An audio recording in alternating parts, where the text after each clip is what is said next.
Good afternoon, everyone, and welcome to Anything Liverpool. I'm here tonight, joined by Drew, to discuss the win against Everton. 2-1 win at Anfield, obviously a bit more complicated than it seemed, at least at the beginning of it. But fortunately, it's another 3 points. I think we get lucky a bit with the extra time there at the end, only 3 minutes. That was wild. I think if it were us, I think I would have been livid. But a win is a win. We'll take it.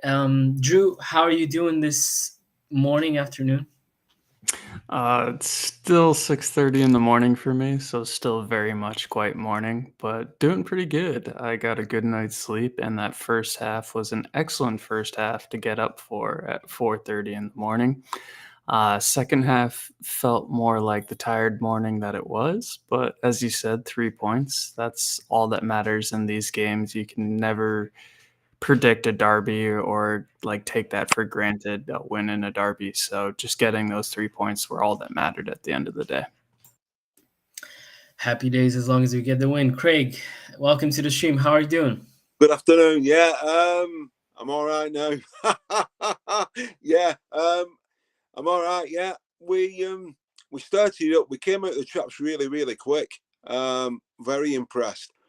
But again, again, we went 2-0 up, and for me, we dropped off the pace and the pressure. And we've done this. If you count the Champions League game, we've done it 6 games on the spin now. I think it needs addressing. I'm not too concerned defensively, but like I said on the stream last night, Everton were going to make this difficult because they made some good signings. I thought Jack Grealish had a great game. I can't understand why Conor Bradley didn't put a challenge in for the goal, on Grealish. That was a bit frustrating for me, may I? Andrew, I don't know what you guys think, but I wouldn't have taken TK off for Isak, to be honest with you. I thought we lost something when we took him off.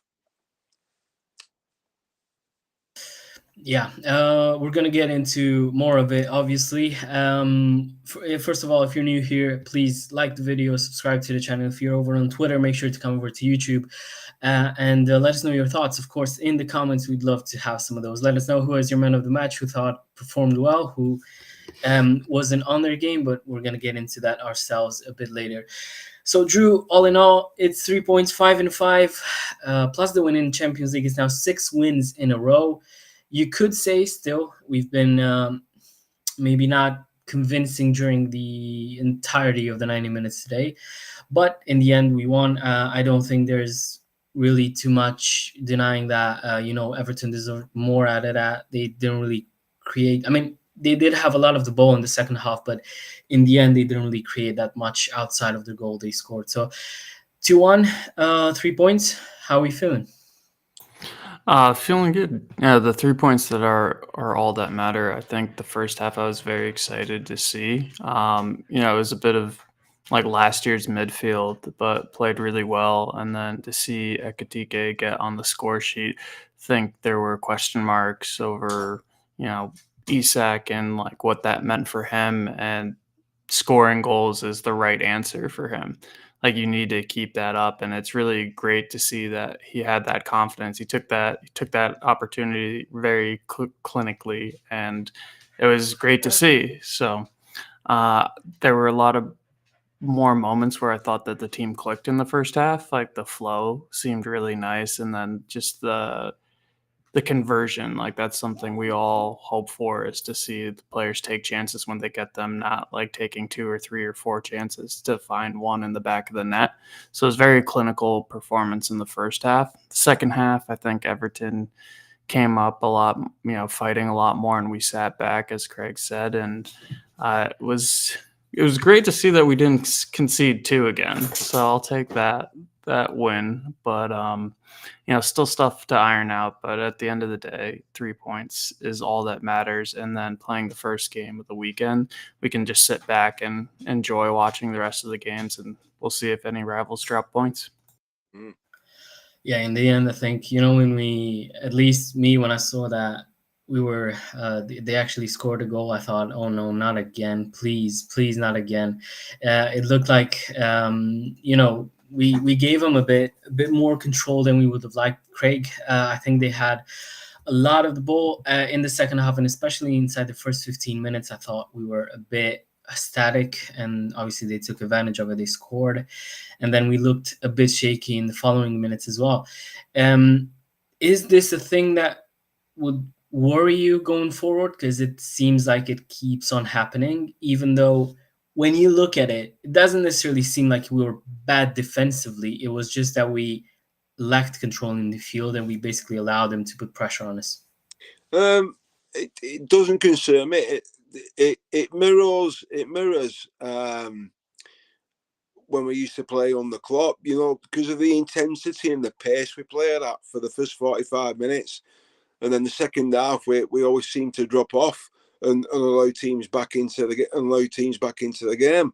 And that's what's happened. That's what started this season, really. I think Ernest Slot will address it. I think defensively we were solid, and I thought Kirk has had a great game this afternoon. I was surprised he started because I had Robbo down starting for me, but I mean he had a great game defensively, and the two goals we scored. I mean the first one was sublime because the cross from Salah was world class, and the ball was spinning away from Gravenberch. So to finish it with the technique he did, I mean, you can't teach that. That's just natural ability. And then Etatike, I mean, what can you say about this young kid? He's 22. He's a young man, but he's hit the ground running for us. And if I would have been Etatike, I'd have been disappointed being brought off today, to be honest with you. But I think if you look at the midfield, we're not sharp enough. We're not. The passes are not quick enough. It's too slow, and that was more evident for me when Curtis Jones came on, and Florian Wirtz just for a little bit. But I mean, it's a baptism of fire for Wirtz in a Merseyside derby. Welcome to the Premier League, Florian. But Everton were always going to have a spell, probably 10 or 15 minutes, where they were going to cause problems. But every team does that. If you look at it. We do it when we go away. We have a spell for 10 minutes or whatever. So I'm not concerned. I'm just a bit fed up that we're going 2-0 up and we're letting teams back in by giving a soft goal away. But I think Everton, they can be reasonably happy with how they've performed this after. If I was an Everton fan, I'd be disappointed we've lost, but I'd be thinking, right, okay, we're showing some promise here because I think they're going to cause a lot of teams problems. And hopefully, from a Liverpool standpoint, they take points off Arsenal and City when they meet them. But I agree with what you've both said. I can sit back and relax now and pick any game I want to watch this afternoon and just sit with a smile on my face knowing that we've played 5-1-5 and we've not hit our straps, as they say on TV or what have you. But yeah, I mean, if you'd have said to me, there's 5 games, 5 wins, would you be happy? Yeah. Yeah. So, on to the next one. Yeah, it's 2-1, but on to the next one and we go again. The only thing what's upset me this afternoon is Chiesa wasn't in the squad, and I just feel that his time at Liverpool's coming to an end. Yeah, and it's almost like it's a bit unfair to him because he's been quite professional, hasn't he, Drew? I think pretty much every time he was called upon, he gave his all. Every time he came on the pitch, he never looked like he was lazy, like he was afraid to put in a tackle and to sprint towards the ball, even if maybe he didn't really have the best of chances to reach it. So yeah, overall, obviously disappointing for him. We'll have to see what happens in the future, but it's also going to be difficult, obviously, with if Isak gets fitter and fitter. I mean, I think it's going to be really difficult for Chiesa to get a spot now in the team. Drew, when I saw that first goal from Gravenberch, I thought, is Isak on the pitch? It almost looked like that was our number 9 there in the box. But when I looked at it and I saw Gravenberch, I was like, wow, it does look like the Dutch legacy lives on. It reminded me of Ruud Gullit a bit with that strike. Well, what can you really say? Obviously, amazing assist from Mo, but then again, you're not really used to seeing Rav score a goal like that. You're not really used to seeing him score in any game really. He did look like he was on it this afternoon. Who impressed you tonight, or well, this afternoon? Sorry. Who would you say was your man of the match, and who maybe underperformed a bit? I'd say pretty obviously Gravenberch for me, man of the match, influential in both goals. The first goal kind of like reminded me flashbacks of Torres versus Blackburn. Like, I know he didn't take it off his chest, but that kind of just kicking it over across the net into the back. It was more of a flick over, but it just like was very graceful. And I think Craig said that's like ability you can't teach, just natural instinct to clinically take that chance. And then playing through Ekatike, perfectly weighted ball. Ekatike did the hard work of, perfect touch and then putting it through Pickford's legs. But Gravenberch had a really brilliant first half. Did very well. I'd say it's hard to overlook him for man of the match. Kirk, as Craig said as well, impressed me very much. Like, I was very happy with his performance. I thought he was one of the standout players of the game. Uh, Disappointing was probably Gakpo. I think he's gotten a lot of like attention in the last couple weeks for maybe being a bit one-dimensional. He had a nice crossover to Mo. I think one of his last kind of contributions, like crossfield ball into Mo, that Mo took down and basically shot straight at Pickford, if I'm remembering correctly. But Gakpo was probably the disappointment for me. But as we're talking about Chiesa, the fact that we have so many backup options is there's no real room to like lose a step because someone's going to be there to take it. So I think that's a situation where we haven't been in recently, where we kind of knew who was the nailed on starters game in, game out. And, there wasn't much room for people to be taking places. And this season's different in that regards where no position is really safe. Maybe Mose is locked, but other than that, if Ekatike could make a claim that he should be starting, but then you have Isak on the left wing, Wirtz came on and played there. So that shows you like in general, and then Ekatike can play out on the left as well. So that kind of, and then in the midfield today, Flo not starting, that says all there is about the competition in the squad. So as much as Gakpo for me underwhelmed today, he'll either have to pick up his standards or we're going to have more than enough quality in to replace him. That's a fair point, that Drew. What do you think? Another thing I think we struggled with this afternoon, and the games previously. I mean, Gravenberch for me, I think he's the best CDM in the Premier League for me. I don't think anybody touches him. But what do you think about the way we're struggling to control possession at the moment in games? Do you think that's a big problem? I'll pass this one on to Mihai. Craig, it's a bit too much for me to think at 6:30 in the morning to have an eloquent answer, but very good question. Mihai, help me out here. Oh yeah, threw me under the bus there. Well, it's obviously I think there's a bit of a, a wish to control the games more. From we saw it from Slaw. I think when Jones came on, I think that was pretty much the idea behind it. So there is something maybe to discuss there. I think I don't know. I think he offers control outside of the ball. Maybe Gravenberch. I think he's the fact that he's gonna clean up things in front of the defense most of the time. I think that's kind of the control he offers. Obviously, now in possession, it is a bit different. But I think when he brought on Jones, I think it was fairly. I think it was a bit more balanced for us. So yeah.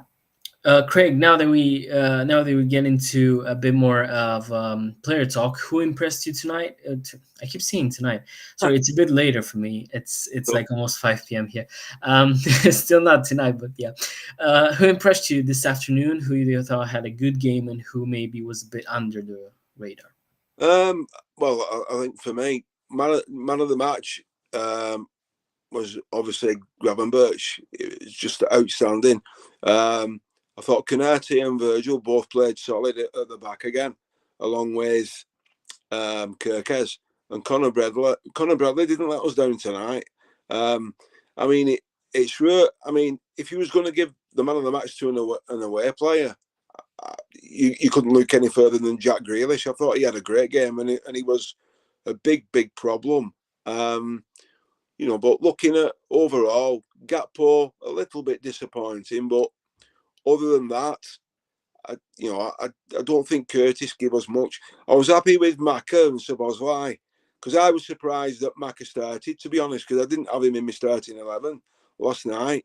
Obviously, the gaffer sees things better than we do, but overall, apart from Cody, and I'm not going to slate him because he's playing every game, so maybe he just needs taking out, like Drew just said. Put Chiesa on the left or put young Rio in. We've got that many options because if you look at the squad now as a whole, we've got 2 quality players for every position. Even goalkeeper. So so I would say just apart from Gakpo, everybody else was pretty solid. Apart from the position we were giving away and letting Everton back in just by dropping off the pace of the game, really.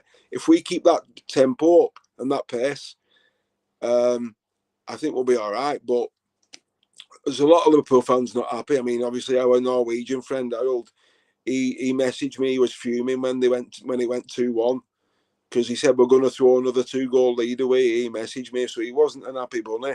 So I just messaged him back and I went, the voice of treason speaks again. But what do you guys think? I mean, how are you feeling overall 5 games in? Craig, on your statement of stepping back and not basically turning it down a notch, I'm blanking on the exact words you used. That's something I've been seeing us do where we kind of obviously we've gone up 2-0 and then conceded in a couple of games now. I'm kind of wondering, based on last season, if Slot is trying to work with us getting goals early and then sitting back just to conserve energy. Because I felt towards the end of last season, it felt like a lot of players ran out of gas, ran out of ideas, kind of just seemed burnt out by the end of the season. So I'm wondering if it's almost I know this is very early to think about the end of the season, but in terms of not expending energy needlessly. But at the same time, it's kind of backfired when teams have scored and we've had to turn it up again. So I'm wondering, as you see other teams, especially ones who played in the Club World Cup, get injuries, et cetera, if Slot's already trying to manage, the players' energy tanks for this entire season. That's a good point. That's a valid point because obviously, if you look at the pace of the games, it's constantly 100 miles an hour. And obviously, just give you one of our players, for example, Florian Wirtz, he still thinks he's got 2 to 3 seconds to hold on to the ball when actually you've not. You've got 2 to 3 seconds less.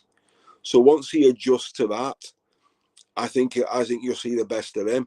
But I can see where you're coming from because we can't go full pelt for 90 minutes every game. The nice thing for Arne Slot's point of view is he can rotate to his leisure now, I think. But it'll be interesting because we've played 3 games in 2 games in 3 days now, and we've got 7 games in 20 days this month. So, and we play again on Wednesday night, don't we? In the league, is it Wednesday night in the League Cup? Tuesday Tuesday. So it'll be interesting to see what the starting 11 is for that. I would expect some of the big hitters to not play in that. So I agree with you, Drew. I just think conserving energy, because it will take its toll. But I'm happy how we've started because I think we've surprised everybody again here because Sky won't be happy about this. You know that. TalkSport will not be happy about it. And, I know it's nothing to do with Liverpool, but I'm quite looking forward to watching other YouTube influencers lose their head after this afternoon when they give the fans reaction. Not gonna be as enjoyable though, because we didn't score 9 in injury time again. But we'll take it. It's decent as it is. But yeah, as I said, Drew, it's now 6 wins in a row. Obviously, as Craig said, if he had given me that at the beginning of the season, no matter how we played, no matter what the scoreline would have been, I would have taken it. And well, that's our reality now. 15 points in the league. I think when you look at it, Gravenberg, obviously, amazing game. Soboslai, again, I thought he was amazing today in terms of finding the pass that would open up the play at times. I think his link up with Mo, him being an engine again, basically.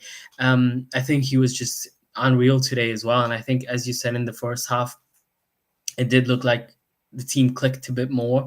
Now, with what happened in the second, was it deliberate to give him a bit more control of the game? We don't know, but then again, I think when you look at it, it's almost like today. Yeah, you did mention Cody Hakpo, who had a bit more of a quiet game, but I think in general, when you look at it, the whole team played well. Obviously, outside maybe the first 15 in the second half. So it does look like there's nothing really to complain about. I think you can look at it both ways. You can look at it and say, we haven't been punished yet for this form and we haven't dropped points, so it means it must be coming. Either we get better and we start battering everyone and we simply don't drop points anytime soon. How do you see this? Go on, Drew. Oh, sorry, Craig. If you want to jump in, all Yeah, good. okay, Drew. I'm interested in what you got to say, and then I'll see what I can add to it.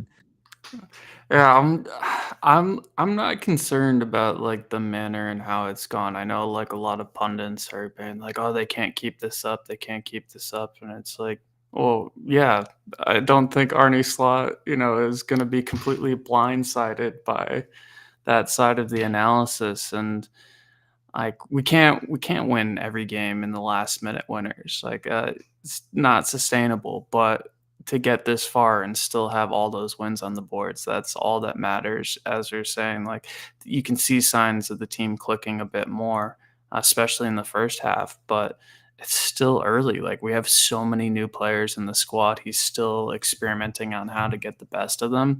So points on the board, 3 points on the board consistently each game is all that matters at this stage of the season. And you trust Slot and the staff to get the players at their best or performing at their best. So I'm not as concerned about the manner of the wins. It's certainly nice to see as a supporter a lot of last minute wins, but I'm glad they switched up the script and seeing out a 2-1 win. All of these are professional like results in terms of getting that over the line. Today, you just need to get it over the line. I like seeing at the end, like kicking the ball in the corner flag, keeping it in the corner, just like killing the game and seeing out the result at that stage. And Craig said earlier, like you're gonna see the best of Flo when he gets that click in the league, when he now knows how to navigate the league. You're gonna see the best of the players moving forward, and I think the players have the coach to get the best out of them, and then the experience around them in the team, the Virgil van Dijks, Allison, Mo, Robertson, like every player who's been there. Even you see it with like Dom and Gravenberch and McAllister. Like there's experience in that squad now. They're title-winning team, and I'm confident that they just keep moving forward and navigating the games efficiently. Yeah, some great points there, because I mean, as football fans, I think we're all guilty of it sometimes. We're all very fickle, and instead of looking at the positives of 5 wins on the bounce, 15 points maximum, we're looking for negatives really, and we shouldn't be, because I mean, it must be a joy to turn up there and play with quality players like that, train with them day in, day out, and knowing the fact that you're just going to get better and better because we're still in transition. If you look at how much who we've brought in, Mermadashvili, Kirkes, Frimpong, Etatike, Isak, Verts. That's six first teamers, not bench players. So, and they're coming to a new setup, new team, new environment. So it is going to take time. Because I don't subscribe to the theory that Liverpool are lucky. we're not lucky. You make your own luck in sport. When Man United were doing this, they were calling it spirited. When they were 2-0 up, or they were scoring in the last minute, Fergie time, it was spirited, and nobody was knocking them. But because Liverpool are doing it, everybody's losing the shit, But I mean, I know I'm a lot older than you guys, but I can remember. I told some of the other lads the other day. I can remember 1976. It was only 2 points for the win for the league, and it was 42 games. And Liverpool were going for the league with Queen's Park Rangers, and Queen's Park Rangers had just won the last game of the season. So they were on 58 points. They were a point clear. Liverpool had to go to Wolves in midweek, and with 15 minutes to go, Liverpool were losing 1-0. And in the last 15 minutes, Kevin Keegan, John Toshak, and Ray Kennedy scored 3 goals, and we won 3-1. So this is not old what Liverpool are doing. It's in our DNA. We've just got fitter players and more quality players doing it now than days gone by. I just think if I'm an opposition fan, I'd be very concerned, because this Liverpool team have not got out of first gear yet. And if you look at the league table, doesn't lie, because it doesn't lie, the league table. I don't normally look at the league table till after 10 games as a rule, but I'm looking at it now, and it makes really nice reading. And I think with us winning this afternoon, that puts massive pressure on City and Arsenal tomorrow. I don't know what you two guys think, but I'm going to sit back and enjoy that with a big smile on my face. I don't know what you two make of that. I'm gonna be a blue tomorrow. I don't know about you, but I'm just hoping, like, if someone wins it, it has to be City, right? Because they've already lost, I think, actually 2 games already. So yeah, I think that will work out a bit better for us. Now, as we discussed, it's 6 wins on the bounce, 5 wins in the league. It's Drew. I'm looking at it and now I'm thinking. So Virtual's on the bench tonight. I think it's the 5th time already. This afternoon, Virtual's on the bench. Yeah, Isaac as well.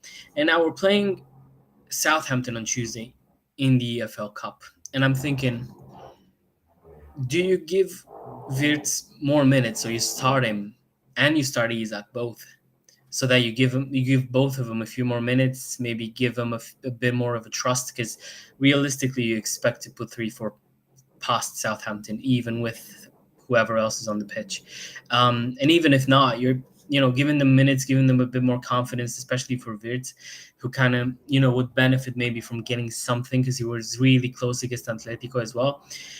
Or do you rest them and then play them on the weekend? Because it's in my head, it's like, if you play Isaac now, you're not playing him on Saturday against Palace. So do you need him more then? Do you give him like an hour on Saturday? Do you give him 30 minutes on Tuesday? How do you see this Southampton game then? I'm kind of torn. I'll go with, I think it's going to be more of the fringe players and some youngsters starting. I think they'll be, chomping at the bit, to use that cliche, to get on the field and show Slot what they can bring.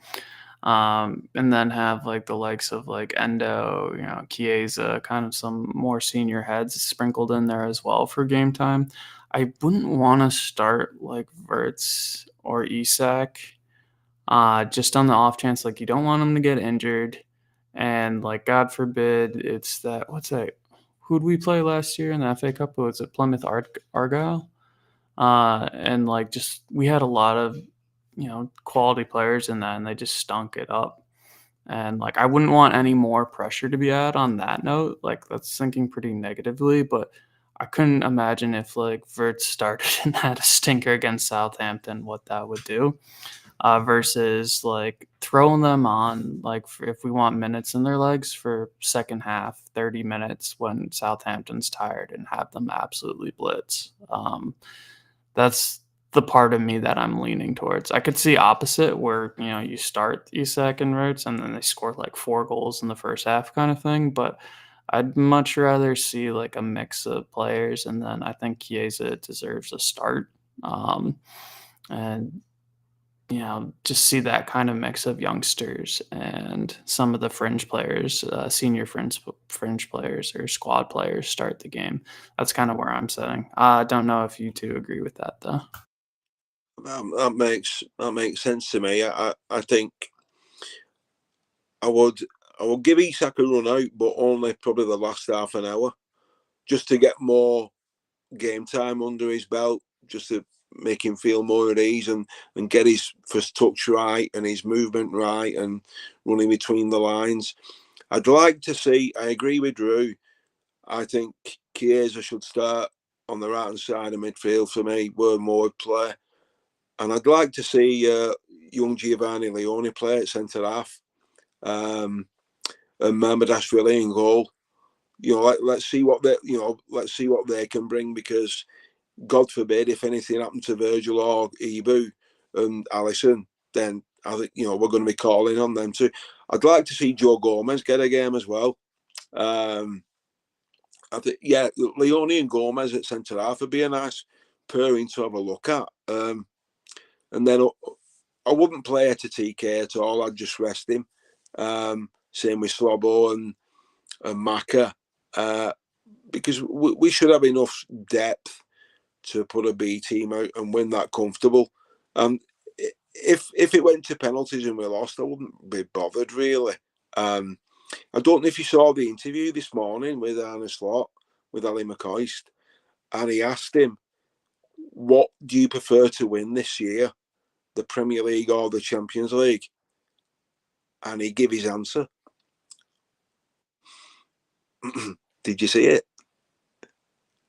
No. What was the answer? The answer was he wants to win the Champions League this year. I would have said both, but yeah. All four, why not? If we're in it. Nothing wrong with being greedy. I mean, I did say that. I think in a stream at the beginning of the season, I said, let's just win off. No, I said we're going to win Premier League, the Champions League, and the Carabao Cup, and then Wirtz is going to get Ballon d'Or. Now I think he's a bit far from it at the moment, but still keeping hope alive. We're gonna have to wait and see. So yeah. So for me, I think I agree with a lot of this. A lot of what you guys said. I think. Apologies, there's some construction going on here apparently. Of course it starts while we're streaming, but yeah, I agree with what you've been saying. I think I'd start with Mamardashvili as well, Leone, Gomez, Frimpong and Bradley, 60-30 minutes, however you like. Robo, obviously, and then Endo, Jones. I think there's a lot of options now, and I'm really excited to see a lot of these players play. So I think there's a lot to be excited for, even if it's a Carabao Cup game. So, Drew, then this is pretty much as we've discussed. I think that's the perfect start for us moving forward. Now,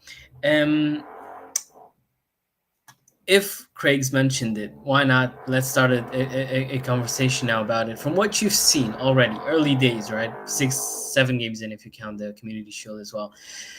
How do you see our chances of going for the major trophies this season? And we put ourselves in prime position for the league. That's a long fought battle, but I think those early markers are important because putting it to Arsenal, beating them at home. We hadn't beat them in a while in the league, so I was missing those days when we slapped them up 5-1 and 4-0. But putting that marker down early is important. As we're all saying, we're gonna watch the City Arsenal game tomorrow, and it's Arsenal need to win that. Because I remember when Klopp won, or when we won the Premier League under Klopp, it was he put the foot down to the pedal and never let up. And while we blitzed a lot of teams that year. We also won a lot of games where it was like 2-1 or just by one goal. So I think just getting those results on the board, that's what matters, especially early games when we have a new team that hasn't hit their full throttle yet.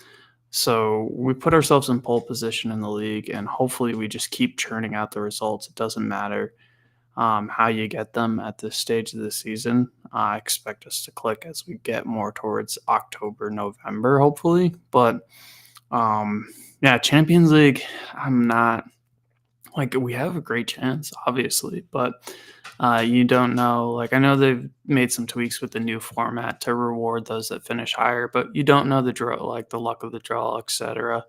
But again, we're one of the best teams in Europe, and we have a chance in that competition, a fair chance. So I'm excited to see how that develops. I really want to see us win the league, though. I think back-to-back leagues would be a huge statement, something that would be absolutely amazing to experience. So I'm really hoping the league, for sure. Let's see how we do in Europe, and then hopefully another domestic cup. Because for me, I think at the end of the day, trophies are what you remember. That's the wall. And I think my dog is telling me that I've spoken enough. So, Craig, how do you think?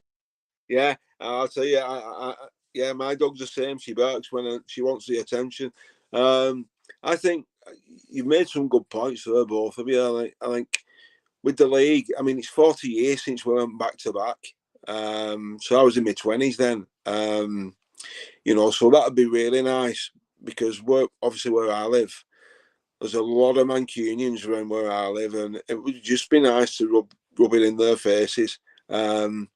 They're dreading us actually getting number 21 before they do, and it is coming. And I think with the Champions League, I'm not too bothered about this first phase.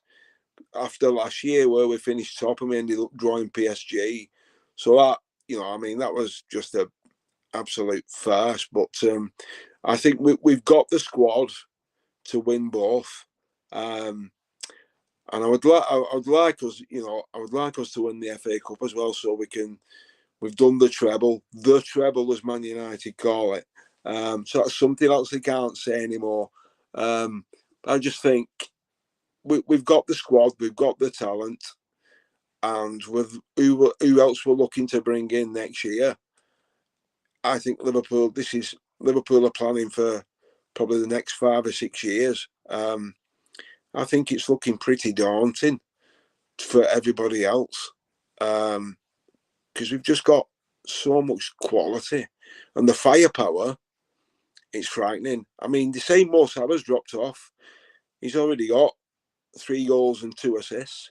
So because that I still can't get my head around that ball he's played in this afternoon. It was sublime. Yeah, I couldn't do that on FC25, never alone 26, and they've updated it. So I think it's a great time to be a Red, isn't it? What's not to like? Yeah, I think it's only from, as you said, I think you've seen, well, you've had the luck to see the 80s as well. Unfortunately, I wasn't. I was born a decade later, so not a lot for me. For me, the earliest memories of us is, so basically I started supporting Liverpool around 2007, 2008. So very early in my life as a Liverpool fan, I saw the Jovanovic, Spearing, Markovic days, where I remember us being, absolutely terrible. So having the side that we're having now, the players that we have now, is obviously quite a lot to enjoy. Drew, I'm gonna pass you a question here from the chat. It's a topic I don't know if you've had the opportunity to discuss yet, but would you still, looking at this side, looking at our team, still going for Margay in January? Yes. Short answer. I just don't like, we're like, the preparation for me is always like, if there's someone gets injured, that's the reason you bring in players. Like right now, knock on wood, like we haven't had that experience, so you're probably going to have a bunch of players in the squad who aren't happy with their game time, but not not throwing their toys out of the pram kind of thing, but wanting to play more. And that's always great. Like, that's a great situation to be in. Defense, Gomez and Leone are the backups right now for center back. And Gomez doesn't have a great injury record, and Kanate doesn't have a great injury record either. Throwing responsibility onto Leone for filling in if absolutely necessary. You don't know how that goes. I think Arsenal had got a good pick with Mascara coming in for Saliba, for example. Who knows? Like, Leone could come in and then, Kanate doesn't get a sniff again, like that kind of thing. But you want to prepare as best as you can, and having a quality player like Mark Gahey in that position, especially in the second half of the season, just to be able to rotate and have confidence in the players who are in those positions. I think it's obviously at this point that there are some question marks about our defense that we can get, like, concede a goal. I'm not saying that's, like a travesty that's going to be our downfall or something like that, but it's certainly, there's a reason why we wanted to bring him in, and I don't think that changes come January. Yeah, that's a fair point. With that in mind, I think we're gonna end tonight's live stream. Okay, I give up at this point. Today's live stream, we're gonna end it here. Thanks a lot to Drew and to Craig for being here. Thanks a lot to everyone in the chat. Thanks a lot for liking and subscribing. Please do stay close to our channel. Hit the bell icon as well, as we're gonna be streaming pretty much every time there's a game. And of course, outside of that, next stream I think is going to be on Monday, and then we're obviously going to be streaming throughout the week there as well. Thanks a lot then again to Drew, to Craig, and to you all. Have a great day, and until next time, up the Reds. The Reds. Take care, guys.